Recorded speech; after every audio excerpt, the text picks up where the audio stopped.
অদ্ভুত bowling action, IPL দিয়ে উত্থান, তার পক্ষে ক্রিকেটে টিকে থাকা সম্ভব হবে না বলাবলি করছিল অনেকেই। তবে জশপ্রীত বুমরা সবাইকে ভুল প্রমাণ করে এখন সময়ের সেরা টি-20 স্পেশালিস্টের তকমা জোটে শুরুতে, কিন্তু ক্রিকেটের 3 ফরম্যাটেই এখন তিনি কিং। বুমরার হাতে বল মানেই উইকেটের স্বপ্নে বিভোর ভারত। যে কোনো ট্র্যাকেই তিনি ভয়ঙ্কর। উইকেটে সুইং আর বাউন্স থাকলে তো কথাই নেই। লো টার্নিং উইকেটে, এমনকি নিখাত ব্যাটিং উইকেটেও বুমরা দুরূহ। আজকাল ব্যাটার আর বোলারদের দুর্বলতা খুঁজতে প্রযুক্তির সহায়তায় কাজ করেন অ্যানালিস্টরা। তবে বুমরাকে পড়তে পারা সহজকম্য নয়। গুজরাটের আহমেদাবাদে জন্ম, 1993 সালের 6 ডিসেম্বর। স্কুল শিক্ষিকা মাকে বহু কষ্টে রাজি করান ক্রিকেটার হবেন।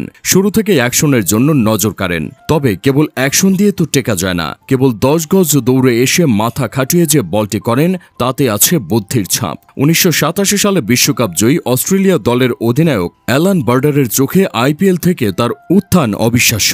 তিনি সবাইকে ভুল প্রমাণ করেছেন। আসলেই তাই। গুজরাটের সামার ক্যাম্প, এমআরএফ পেস ফাউন্ডেশনের ক্যাম্পিং বা ন্যাশনাল ক্রিকেট একাডেমির জোনাল ক্যাম্পিং, সব জায়গাতেই এলাম, দেখলাম, জয় করলাম। গুজরাট অনূর্ধ্ব 19 দলে প্রথম ম্যাচে বাউন্সার ইয়র্কারের মিশ্রণে তুলে নেন 7 উইকেট। জায়গা করে নেন সৈয়দ মুশতাক আলী ট্রফির গুজরাট দলে। পুনেতে ফাইনালে উপস্থিত আইপিএলে মুম্বাই ইন্ডিয়ান্সের coach John Wright. Low scoring ম্যাচে বুমরা 14 রান খরচায় 3 উইকেটই কেবল না, রাইটের নজর কেড়ে নিল বোলিংয়ের মুন্সিয়ানা। চট করেই মুম্বাই ইন্ডিয়ান দলে ডাক। আইপিএলে প্রথম ওভারে মুখোমুখি কিং কোহলি 3টি 4ও খেলেন। তবে শেষ হাসি তারই, বিরাট সাজঘরে। ম্যাচে 32 রানে 3 উইকেট বুমরার। ম্যাচের পর ম্যাচে সাফল্যে 2016 সালে ডাক চলে আসে জাতীয় দলে। 2016 সালের 23 জানুয়ারি সিডনিতে ওয়ানডে অভিষেকে 40 রান খরচায় নেন 2 উইকেট। 3 দিন পর এডিলেইডে টি-20-র প্রথম ম্যাচে 23 রানে 3 উইকেট। এরপর থেকে আর থামাথামি নয়।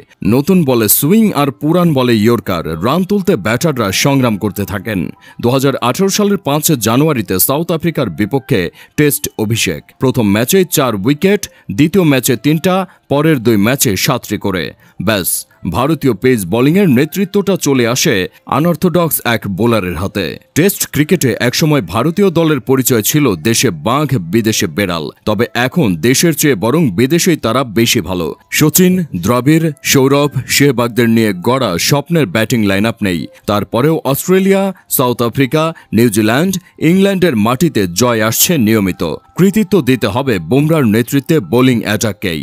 অস্ট্রেলিয়া সফরের কথাই ধরা যাক। প্রথম টেস্টের প্রথম ইনিংসে ভারত তুলল সর্বসাকুল্যে 150 রান। ঘরের মাটিতে নিউজিল্যান্ডের বিপক্ষে হোয়াইট ওয়াশড হওয়া দলকে চোখ রাঙাচ্ছে আরেক পরাজয়। তবে বুমরা বললেন, আমি আছি, চিন্তা কি। 100 তুলতেই দম বের হয়ে যাওয়ার দশা স্বাগতিকদের। 30 রান নিয়ে তিনি একাই নেন 5 উইকেট। দ্বিতীয় ইনিংসে ভারতের রান পাহাড়ের পর ধ্বংসযজ্ঞ শুরু বুমরার। এর মধ্যেই ভারতীয় পেস বোলিং কিংবদন্তি কপিল দেবকে ছুঁয়ে ফেলেছেন। এশিয়ার বাইরে কপিলের সমান 9টি 5-এর মালিক বনে গেছেন। দক্ষিণ আফ্রিকা, ইংল্যান্ড, নিউজিল্যান্ড, অস্ট্রেলিয়ার বিপক্ষে নিয়েছেন 7 বার। কপিল অবশ্য সার্টিফিকেট দিয়ে রেখেছেন। বুমরা তার চেয়ে 100 গুণ ভালো বোলার। 70টি টি-20, 89টি রানই কেবল না, ওভার প্রতি গড় কেবল 6.27। 89টি ওয়ানডেতে 149টি উইকেট নিতে ওভার প্রতি রান খরচ করেছেন 4.5-এর কিছু বেশি।